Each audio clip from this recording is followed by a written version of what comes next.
रियासत कर्नाटका में हिजाब का मामला पूरी तरह से सियासी रुख इख्तियार कर चुका है। रियासत के मुतअद्दिद अज़ला में न सिर्फ पीयू कॉलेजेस बल्कि डिग्री कॉलेजेस में भी भगवादारी, गुंडागर्दी शुरू हो चुकी है। हालांकि हिजाब का मामला हाई कोर्ट में पेंडिंग है, आज सुनवाई हुई है और कल भी सुनवाई होनी है। उसके बावजूद भगवा गुंडों की जानिब से तालिबात पर हमले किए जाने के वीडियोज़ वायरल हो रहे हैं।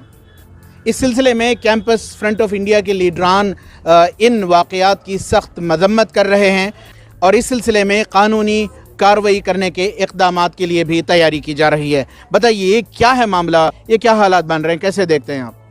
आप देखेंगे जो सिचुएशन कर्नाटका के अंदर क्रिएट किया जा रहा है, complete second part of UP को प्रेजेंट कर रही है गवर्नमेंट। और आज जो कुछ भी हुआ है एक कंप्लीट अनकॉन्स्टिट्यूशनल है, स्टूडेंट्स के खिलाफ है, एंटी स्टूडेंट है और इसको हम पुरजोर के साथ जो है ना इसके मुखालिफ करते हैं कैंपस फ्रंट ऑफ इंडिया। और जो कोई भी स्टूडेंट हो, ये कंप्लीट हम लोगों को लग रहा है कि बीजेपी गवर्नमेंट खुद इसको स्पॉन्सर की है।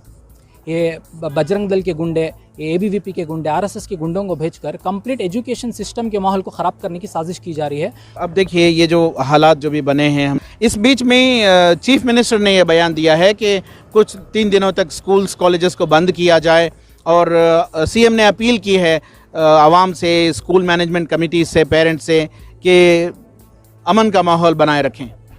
ये जो स्टेटमेंट है हमारे सीएम का, ये एकदम बुज़दिली का स्टेटमेंट है। उनको कहना चाहिए था कि जो कोई भी माहौल को ख़राब करने की साजिश में है, जो कोई माहौल ख़राब कर रहे हैं, उनको बंद करने की ज़रूरत थी। कॉलेजेस को, टीचर्स को, स्टूडेंट्स को, एजुकेशन को बंद करने की ज़रूरत नहीं थी। अगर इनके पास एक्चुअल पावर को इन सही तरह से यूज़ कर सकते थे तो आज ये कर्नाटका के अंदर ये माहौल नहीं होता था। आज ज़रूरत थी कि गुंडों को बंद किया जाए जेलों के अंदर। आज ज़रूरत थी जो स्टूडेंट्स आरएसएस को प्रभावित होते हुए उनको मोटिवेट आरएसएस जो कर रही है, उनके कमांड के ऊपर मानते हुए जो एक्ट कर रही है, उन लोगों को जेलों के अंदर डालकर एफआईआर डालकर उनको बंद करने की ज़रूरत थी। मगर ये कंप्लीट गवर्नमेंट, ये सीएम जो है ना आरएसएस के लिए काम कर रही है, इसके अंदर कोई हम लोगों को डाउट नहीं है। ये ज़ुबैर साहब ये बताइए कि जो एक कॉलेज में इंडियन फ्लैग को हटा करके भगवा फ्लैग चढ़ाया गया है, आपका क्या मुशाहिदा है? जी, ये जो इंडियन फ्लैग को निकालकर भगवा फ्लैग चढ़ाया गया है, ये शिवमोगा के जीएफजीसी कॉलेज में हुआ था। तो ये आकर मैं बोलता हूँ कि ये जो भी किए हैं वो कम्प्लीटली एंटी नेशनल एक्ट है। उनके खिलाफ कठिन से कठिन कार्रवाई होनी चाहिए, उनके खिलाफ एंटी नेशनल मुकदमा दाखिल होना चाहिए, उनको इमीडिएटली अरेस्ट करना है। वो काम करने में यहाँ की पुलिस, शिवमोगा की पुलिस नाकाम रही है, क्योंकि वहाँ सभी तरह का एक मॉब उधर स्टूडेंट्स का केसरी शॉल के साथ गैदर होता है। गैदर होने के बाद वहाँ पर क्या है, पत्थरबाजी भी होती है। वो लोग बोलते हैं कि ये हमारी संस्कृति है, कि ये हमारा देगुला है, मतलब ये एक टेंपल है। एजुकेशन का जो भी एक इंस्टीट्यूशन है वो हमारे लिए टेंपल है। तो वहाँ के स्टूडेंट्स उसी टेंपल को, मतलब एजुकेशन के देने वाले एक कॉलेज को क्या है, पत्थर उठाकर मार रहे हैं। तो इनको माइंडसेट करने वाले कौन हैं? ये देखा गया है कि उडुपी में एमजीएम कॉलेज के बाहर जो शाल डालकर खड़े थे लड़के, उनके साथ यशपाल सुवर्णा जो बीजेपी का माइनॉरिटी सेल का अध्यक्ष है, वो जाकर उनके साथ फ़ोटो ले रहा है। इसका मतलब ये क्लियर है कि इसके पीछे साजिश कम्प्लीटली बीजेपी के है। वहाँ के लोकल जो संघ परिवार के लोग हैं, ये वहाँ के स्टूडेंट्स का माइंडसेट कर एक माहौल, भय का माहौल वहाँ के कॉलेजेस में, स्कूल्स में इम्प्लीमेंट करने के लिए जा रहे हैं। तो इसकी मजम्मत हमें करते हैं। और उसके साथ साथ जहां मंड्या में एक ये बोलते हैं संस्कृति कल्चर बोलकर, ये अगर यह कल्चर है बोले तो मंड्या के अंदर वो सिंगल जो वहाँ की स्टूडेंट असाइनमेंट सबमिट करने जा रही थी, उसके खिलाफ 40-50 लोग एक वक्त पर आकर घेर कर जय श्री राम बोलने का नारा क्या था, उसकी ज़रूरत क्या थी?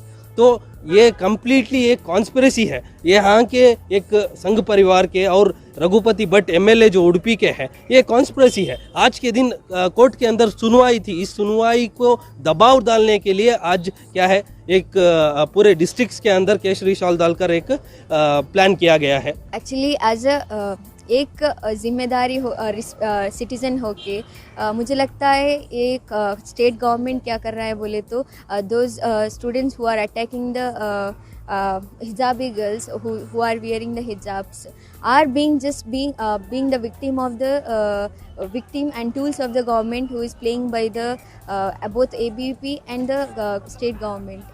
And those students who are attacked from the ABVP guns are being hospitalized now, but the state government is not even giving a single statement about it. Why aren't they giving about it? Because it is a conspiracy that done by the BJP government and the state government.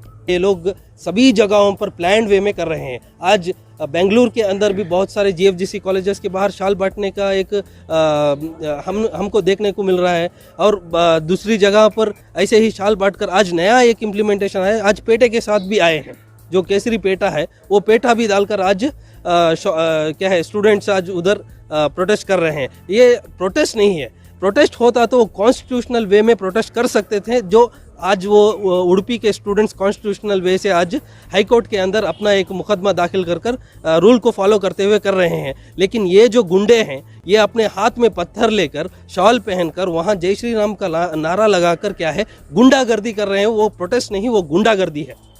अब शिमोगा में खासकर जहाँ पर ये भगवा flag और Indian flag का मामला हुआ था वहाँ पर 144 लगाया गया है। अब ये आगे चलकर क्या इक़दामात हैं? आप स्टूडेंट ऑर्गेनाइजेशन होने की हैसियत से आपके क्या इक़दामात होंगे लीगली? हम लोग फर्स्ट पुलिस डिपार्टमेंट से और गवर्नमेंट से अपील करते हैं कि फ़र्स्ट वहाँ के माहौल को सुधारा जाए। वहाँ पे फर्स्ट इनिशिएशन लेकर जो कोई भी इस एक्टिविटी के अंदर इन्वॉल्व होकर है उसके ऊपर उनको बंद किया जाए। अगर उनको बंद करेंगे तो माहौल काबू में आएगा, अगर इन हाईवानों को खुला छोड़ेंगे तो और भी बदतर माहौल होने वाला है कर्नाटका के अंदर, हर कॉलेज इंस्टीट्यूशन के अंदर। बहुत बहुत शुक्रिया। हम बात कर रहे थे कैंपस फ्रंट ऑफ इंडिया के एक्टिविस्ट से, जिनका कहना है कि हिजाब के मुताल्लिक रियासत भर में एक अनारकी फैलाने की साजिश की जा रही है, और उनका मुतालबा है कि जो शिमोगा में जो भगवाधारी हैं जिन्होंने इंडियन फ्लैग को हटाकर भगवा फ्लैग एयर किया था उन पर सख्त से सख्त कार्रवाई की जाए। रफ़ीक जब्बार, ETV भारत, बेंगलोर।